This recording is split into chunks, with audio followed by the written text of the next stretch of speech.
မင်္ဂလာပါဒီနေ့လက်ကြတဲ့ပုံစံကကြတော့ဒီအခြေခံကျန်းမာရေးဝထမြတ်ကြီးကျန်းမာရေးစောင့်ရှောက်မှုနဲ့မြေနဲ့စီမံချက်ဆိုင်ရာလူဦးရေအခြေပြုစီအဲ့ဒီပုံစံကိုကျွန်တော်ရိုက်မယ်နော်ဒီပုံစံမှာဆိုရင်ကျွန်တော်ဒီကွင်းလန်းလေးတွေနဲ့စာနှစ်ကြောင်းရှိမယ်ပြီးတော့ table လာမယ်ပြီးတော့အာမှာကွင်းလန်းတွေနဲ့စာရေးဖို့နေရာတွေလာမယ်နော်အပိဒါဆိုရင်ကျွန်တော်စာလိုက်ရအောင်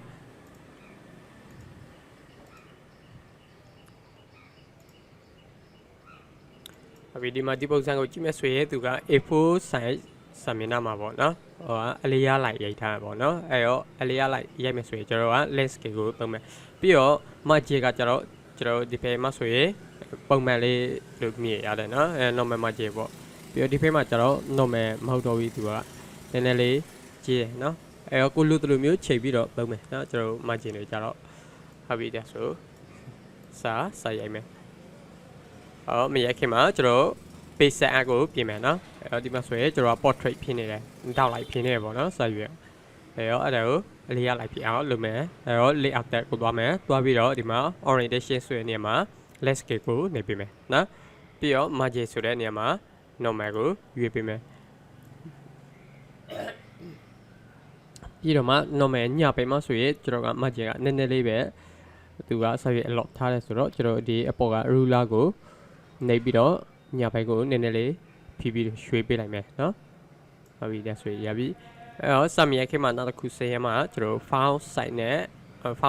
file ပေါ့နော်ဟုတ်ပြီဒီမှာပြထောင်စု file ပြီးတော့ file site က set တဲ့ဟုတ်ပြီဒါဆိုရင်ကျွန်တော်စာရရအောင်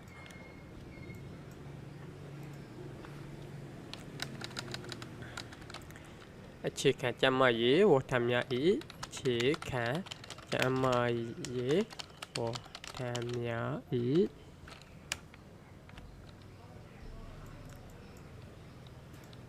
ကျန်းမာရေးစောင့်ရှောက်မှုနယ်မြေနဲ့ကျန်းမာရေးစောင့်ရှောက်မှုနယ်မြေနဲ့စီမံချက်ဆိုင်ရာ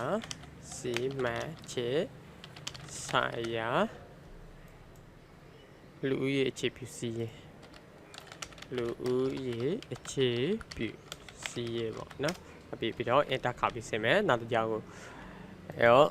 နောက်တစ်ကြောင်းမှာဆိုရင်ကျွန်တော်ကွဲလက်ပြီးတော့ကွဲလက်မျိုးနဲ့ပေါ့နော်အဲ့တော့ကျွန်တော်ကကွဲလက်လေးကိုထည့်ပေးမယ် shift key နဲ့နေပြီးတော့ desk ကိုနေပေးမယ်နော်အဲ့တော့ကွဲလက်မျိုးနဲ့အပြီးအဲ့ဒီကွဲလက်လေးကိုကျွန်တော်ကကူးထားလိုက်မယ်နော် copy ကူးထားမယ်အဲ့တော့ select ပေးမယ် select ပေးပြီးတော့ right click ပြီးတော့ copy အပြီးကွဲလက်မျိုးနဲ့ပြီးတော့ tag key လေးနဲ့နည်းနည်းလေးခုတ်မယ်နော်အပြီးတော့ခုဆိုတော့ကျွန်တော်ဒီတစ်ခုကအလဲရအောင်မယ်အဲ့တော့ခုနကူးလာတဲ့မြေချောင်းကိုဒီမှာ right click ထောက်ပြီးတော့ paste ကိုထားမယ်နော် paste ချပြီးတော့ဒီမှာ mch ဒီမှာဟုတ် rhc ပေါ့နော်ပြီးတော့ tag key ခုတ်မယ် tag key ထားခုတ်ပြီးတော့ကျွန်တော်ခုနမြေချောင်းလေးကို right click ထားပြီးတော့ paste နော် key text only ကိုနေပြီးမယ်ပြီးတော့ s ဒီမှာ c ပေါ့နော် c ဟုတ်ပြီနောက်တစ်ကြောင်းဆင်းမယ် enter နေပြီးဆင်းမယ်နော်ဟုတ်ပြီဒီမှာဆွေးလည်းပဲကျွန်တော်ကွင်းလန့်ပြီးတော့အဲ့ဒီကွင်းလန့်ဘယ်လိုချလဲဆိုရင် control v ကိုနေလိုက်တယ်နော်အဲ့တော့ control v က paste ချတဲ့အားလေးပေါ့နော်အဲ့တော့ c t r f ပြီးတော့ v အဲ့ဒီကောင်ကို the key ကိုနေနော်အဲ့တော့ကျွန်တော် keyboard ပေါ်က control ရေးဖိနေမယ်ပြီးတော့ v ကိုတစ်ချိန်နေလိုက်မယ်ဒါဆိုရင်ခုနကျွန်တော်ကူးထားတဲ့ကွယ်လန်လေးကရောက်လာပြီနော်ရောက်ပြီဆိုရင်ကျွန်တော်ရာကွယ်သို့မဟုတ်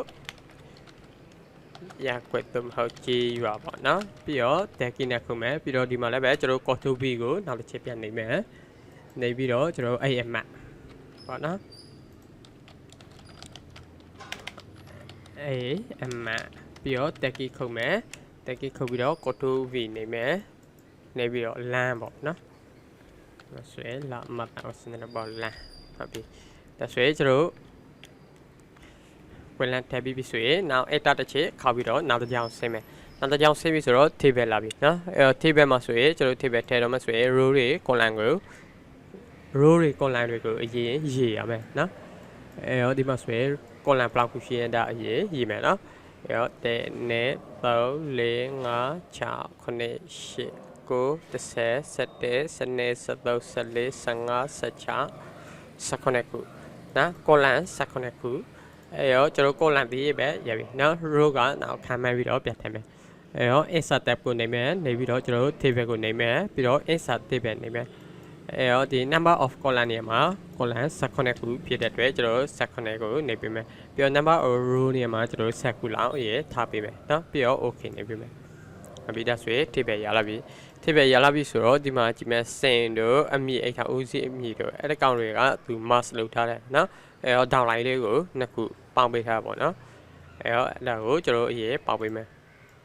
အဲ့တော့စင်ကို select ပေးမယ်ပြီးတော့ table design ထဲကိုသွားမယ်နော်sorry table layout ထဲကိုသွားမယ်ပြီးတော့ဒီမှာ table layout ထဲမှာကျွန်တော်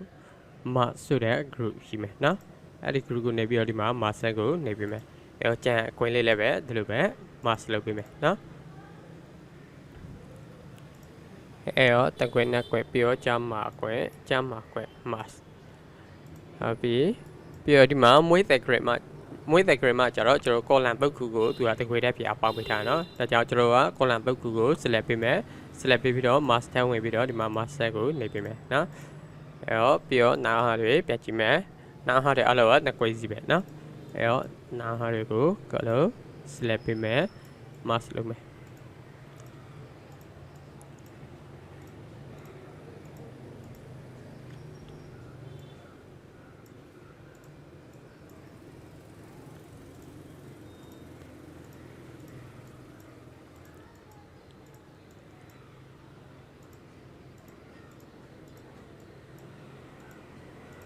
mask လုပ်မယ်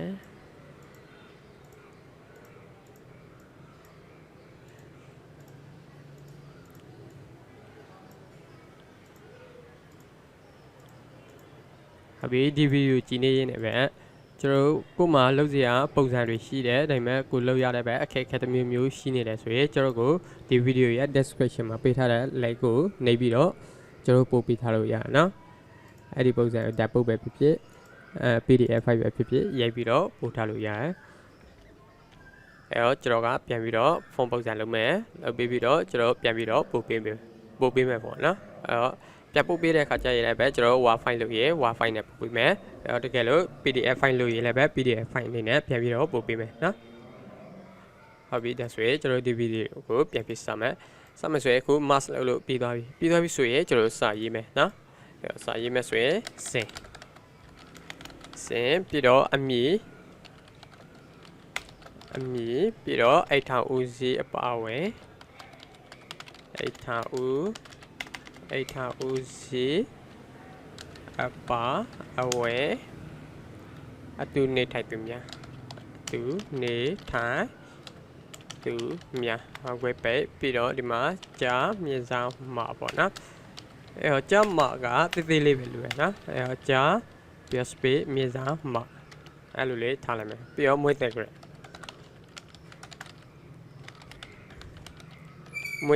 မှာဆိုရင်အောက်မှာဆက်လာမယ်အောက်ဆက်ပြီးတော့ဒီမှာရက်လနေဆိုပြီးတော့ရှိမယ်နော်အဲ့တော့ရက်ပြီးတော့လပြီးတော့နေsorry ခုနေနော်ရက်လခုနေပြီးတော့ဒီမှာ1ပြီးတော့1 minus ပါတဲ့minus 2ပြီးတော့2 3ပြီးတော့3 minus 5 minus 10ဟုတ်ပြီပြီးတော့10 minus 50ပြီးတော့ sorry လက္ခဏာကြည့်ပြီးတော့50 minus 49ပြီးတော့ space ကိုယ်ဆောင် WCBA နော်ပြီးတော့ကိုယ်ပဲ60ပြီးတော့ A ပြီးတော့ ERO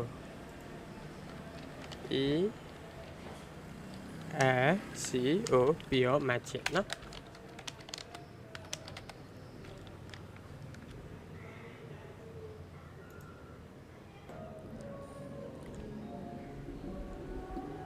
အပြီးကျွန်တော် table ထဲမှာစာရိုက်လို့ပြီးသွားပြီဆိုရင်ဒီ table ထဲကစာတွေကို alignment ချိန်ပေးမယ်နော်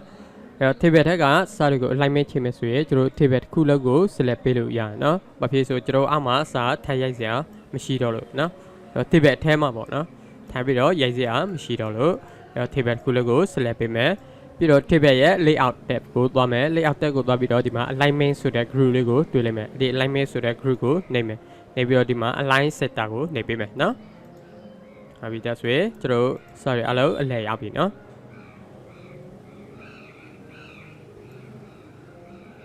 အပြီးတော့ဒီမှာ with the grade မှာဆိုရင်အာကရေးလာနဲ့တွေရဲ့နေရာမှာဆိုရင်ကျွန်တော်နည်းလေးချိန်ပေးမယ်ပေါ့နော်အဲတော့ရေးဆိုတဲ့ဟာကျွန်တော်ခဏနဲ့လုံးပဲပါနေတာမို့ကျွန်တော်နည်းနည်းလေးခက်ကြီးကြီးနေဆိုရင်ရပြီနော်အခုနေ့ကကျွန်တော်ခဏလေးလောက်ပါမယ်လာလည်းပဲနှစ်လောက်ပဲပါမယ်အဲတော့ခုနှစ်အတွက်နေရာနည်းနည်းလေးကြည်ကြည်လေးထားပေးလိုက်မယ်နော်ပြီးတော့ဒီမှာ with and grade ဆိုတဲ့နေရာမှာကြည့်အောင်အဲတော့ with and grade ဆိုတဲ့ row ကကျွန်တော်အပေါ်မှာကန့်နေရနော်အဲတော့ဒီ with and grade ဆိုတဲ့ row ကိုနည်းနည်းလေးထပ်ချဲပေးမယ်ချဲမယ်ဆိုတော့အောက်ကိုဆွဲချပေးမယ်နော်အဲတော့ကျွန်တော်အောက်ဆွဲချမယ်ဆိုရင်ဒီ line လေးပေါ်မှာ mouse pointer ကိုတင်မယ်အဲ့ဒီပုံစံလေးပြောင်းပြီးဆိုရင် mouse ကိုဖိနှိပ်ပြီးတော့အောက်ကိုနည်းနည်းလေးဆွဲချမယ်နော်ဒါဆိုရင်ကျွန်တော်ကြည့်ကောင်းသွားပြီပေါ့နော်ဟုတ်ပြီဒါလေးပြီးရတော့ကျွန်တော်အောက်မှာထိုင်ပြီးတော့စာတွေထိုင်ရမယ်နော်ထိပဲအောက်မှာဒီမှာအိတ်ထောက်စုပေါင်းလူဦးရေပါပေါ့နော်အဲ့ဒါကိုဆက်ရမယ်ကစားချမယ်ပြီးတော့ enter တစ်ချိန်နေပြီးဆင်းလိုက်ရနော်အဲ့တော့နောက်မှဆင်းမယ်ဆိုလဲရတယ်ကျွန်တော်ကအဲ့တော့ဒီမှာထိပဲနဲ့ကန်ပြီးပဲရေးလိုက်မယ်နော်အေထောင်စုပါလူဦးရေပါပေါ့နော်ပြီးတော့ခုနကူထားတဲ့ sorry dash လေးကိုပြန်နေပေးမယ်အပြီးကွက်လိုက်ရပြီပြီးတော့နောက်တစ်ကြောင်ဆင်းမယ်နောက်တစ်ကြောင်ဆင်းပြီးတော့ကျွန်တော်ဒီမှာဆိုရင်ကျွန်တော် alignment ချိန်ပေးမယ်ဘာဖြစ်ဆိုသူက defend နေပြီးတော့ရိုက်ထားတယ်နော်စာကြောင်းနှစ်ကြောင်းလုံးကို defend နေရိုက်ထားအဲ့တော့ကျွန်တော် paragraph ထည့်ဝင်မယ်ပြီးတော့ right alignment ကိုချိန်ပေးမယ်နော်ဟုတ်ပြီပြီးတော့ဆက်ရိုက်မယ် lemma ပြီးတော့ tab key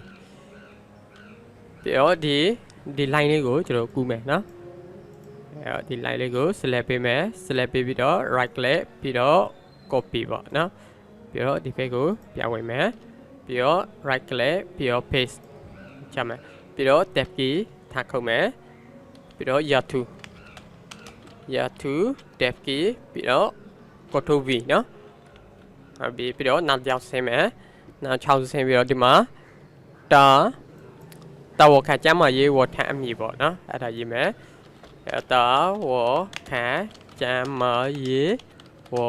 ထမ်းအမည်ဟုတ်ပြီပြီးတော့ tag key ခုတ်မယ်ပြီးတော့ tag key ခုတ်ပြီးတော့ကျွန်တော် control v ကိုနှိပ်ပေးမယ်ပြီးတော့ tag key တစ်ချက်နှစ်ချက်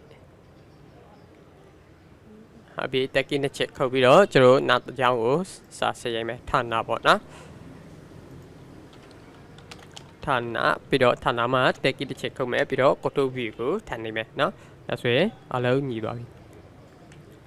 အပြီးဒါဆိုရင် table ကကျွန်တော်ဒီအောက်ဆိုရင်ပြီးတော့ဖြစ်နေပြီဒါပေမဲ့ table မှာကျွန်တော် row height တွေချိန်ရအောင်မယ်နော်အဲ table ကချင်းချင်းလေးဖြစ်နေတယ်တကယ်တမ်းကျွန်တော် print ထုတ်ပြီးတော့အပြင်မှာစာရေးတဲ့အခါကျရင်ရေးသွင်းရင်လူကအခက်တွေဈေးနိုင်တယ်ပေါ့နော်အဲ့ဒီ table ချင်းချင်းလေးဖြစ်နေလို့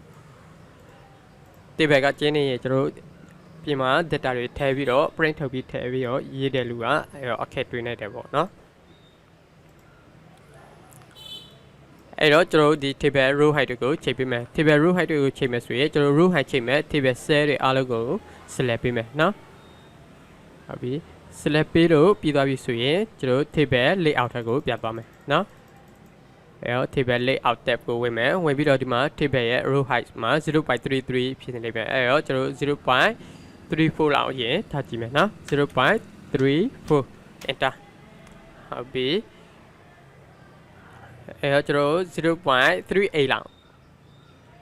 37လောက်ထားကြည့်မယ်နော်အဲ့တော့ 0.37 ပြီးတော့ enter ဟုတ်ပြီ ကျွန်တော်ဆက်ခွင်တွေကို row တွေကိုတစ်ချက်ရေးပေးအောင်မယ်နော်ကျွန်တော် row block ကိုရှင်းနေပြီဆိုရင်တော့ကျွန်တော်အပေါ်ကနေအ lot တွေပဲရေးလိုက်တော့မယ်နော်တဲနေ3 4 5 6 9 10 9 10အဲ့တော့7နေပေါ့နော်အဲ့တော့တဲနေ3 4 5 6 9 10ပဲရှိသေးရနော်ကျွန်တော်10ပဲရှိသေးဆိုတော့အဲ့ဒါကိုနည်းနည်းလေးကျွန်တော်ပြပြီးတော့ထပ်ထည့်မယ်ရှေ့ဆွေတော့နောက်ထပ်၄ခုထပ်ထည့်မယ်နော်၄ခုထပ်ထည့်မယ်ဆိုရင်ထိပ်ဘက်ရဲ့ကျွန်တော်ဘက်ဖက်ကိုရွှေ့လိုက်မယ်အဲ့တော့ဘက်ဖက်ဘယ်မြင်းချောင်းနားမဆိုပေါ့နော်ကျွန်တော်ရွှေ့မယ်ရွှေ့ပြီးတော့ဒီလိုအပေါင်းလက္ခဏာအဲ့တော့ဒီရွှေ့မယ်ပြီးတော့ဒီလိုအပေါင်းလက္ခဏာလေးပေါ်လာပြီဆိုရင်ကျွန်တော်နှိပ်မယ်နော်၄ခုဆိုရင်တော့ကျွန်တော်၄ချက်နှိပ်ပေးမယ်နော်အဲ့တော့တဲနေ3 4ဒါဆိုရင်ကျွန်တော် row နောက်ထပ်၄ခုထပ်ထည့်ပြီးနော်အဲ့တော့အောက်ကိုဆဲသွားပြီဆိုတော့ဘာဖြစ်လို့ဒီဆက်ရွေးမဆန့်လို့ဆဲသွားတာပေါ့နော်အဲ့တော့ကျွန်တော်တို့ဒီက margin dot တွေ margin bottom တွေကိုပြန်ပြီးတော့ချိန်ပေးမယ်နော်အဲ့တော့ဒီမှာ margin dot ဆိုရင်ကျွန်တော်မှာနေရအများကြီးဖြစ်နေနော်ဒီမှာဆိုရင်နေရနည်းနည်းလေးပဲအဲ့တော့ margin dot ကိုချိန်ပေးဆိုရင်ကျွန်တော်တို့ဒီမှာ ruler ပေါ် mouse pointer လေးတည်လိုက်မယ်နော်အဲ့တော့ဒီမှာ ruler ရှိရနော်ဒီမှာကဏ္ဍလေးတွေနဲ့အဲ့တော့mouse pointer တင်ပြီးတော့ဒီမှာဒီအပေါ်ဆုပ်ဆက်ရောက်ရဲ့တနာမှာကျွန်တော် mouse pointer ကိုတင်လိုက်မယ်အဲ့တော့တင်လိုက်တာနဲ့ကျွန်တော်ဒီမှာ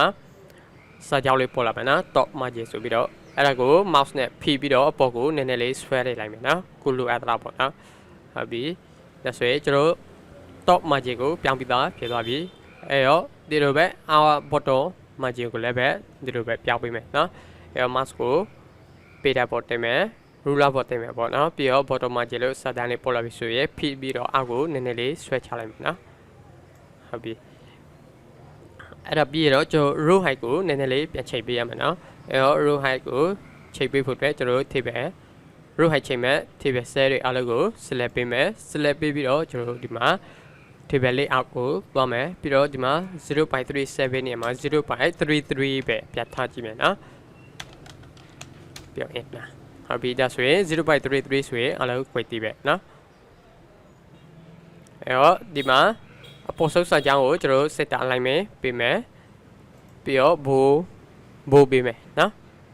အဲ့တော့ဘိုးပေးဖို့အတွက်ကျွန်တော် font ထဲဝင်မယ်ပြီးတော့ဘိုးကိုနေပေးမယ်ဟုတ်ပြီပြီးတော့ဒီမှာ8000စုပေါင်းနဲ့လူဦးရေပေါင်းကကျတော့ကျွန်တော်ထိပ်ပဲနဲ့နည်းနည်းလေးခွာထားတယ်နော်အဲ့တော့ဒီမှာကတ်နေအဲ့ဒါကိုခွာမယ်ဆိုရင်ကျွန်တော်ဒီစာကြောင်းကို select ပေးမယ်စာကြောင်းကို select ပေးပြီးတော့ကျွန်တော် paragraph ကိုဝင်မယ် paragraph မှာဒီမှာ line and paragraph space တွေကိုသွားမယ်နော်line and paragraph space ကိုနေမယ်နေပြီးတော့ဒီမှာကျွန်တော် space before paragraph ကိုနေပေးမယ်နော်အပြီးဒါဆိုရင်ကျွန်တော်လူချစ်တဲ့ table လေးကရပြီနော်ဒါပေမဲ့တစ်ချက်ကြည့်လိုက်ရဒီမှာတွေ့ရလိုက်မှာကျွန်တော်ဒီ match ဆိုတဲ့ဒီ line တွေပါတွေက table နဲ့တညီတဲ့မဖြစ်မနေဘူးပေါ့နော်အဲ့ဒါကိုကျွန်တော်တညီတဲ့ဖြစ်အောင်လုပ်မယ်ဆိုတော့ကျွန်တော်ဒီမှာ queen line လေးကိုနည်းနည်းလေးထိုင်ပြီးတော့ရှီပေးလိုက်မယ်နော်အဲ့ queen line ကိုနည်းနည်းထိုင်ပြီးတော့ထည့်ပေးမယ်နဲ့ဒါဟုတ်ပြီလေ့ချစ်ပေါ့နော်အဲ့တော့ဒီမှာ test လေးကိုတဲ့နဲ့တော့လေ့ချစ်ဆိုရင်မြပြီအဲ့တော့တစ်ချက်လေးပြရှောင်းမယ်နော်ဟုတ်ပြီဒါဆိုရင်တညီတဲ့ဖြစ်သွားပြီနော်ဒါဆိုရင်ကျွန်တော်ကြည့်ကောက်တဲ့ table လေးတစ်ခုရပြီ